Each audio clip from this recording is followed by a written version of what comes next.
Good morning! So, kararating ko lang magpalengke. Bumili ako ng mga gulay. Bumili ako ng patola, habang kalamansi. Bumili din ako ng lemon. Ito, lotus.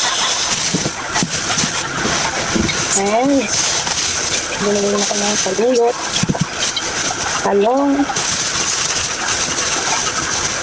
Ano pa? Malunggay.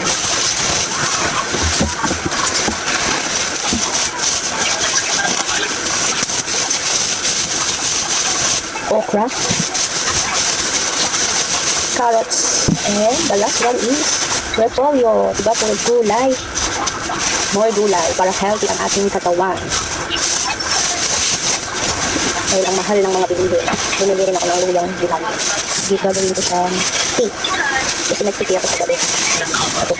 Ayan yung mga binili ko. Yun lang. Pinakita ko lang sa inyo yung aking nalengke. And bumili din ako ng pandesal. Balunggay pandesal. Yun lang. Thank you so much. Bye-bye. God bless you all. Maulan na morning.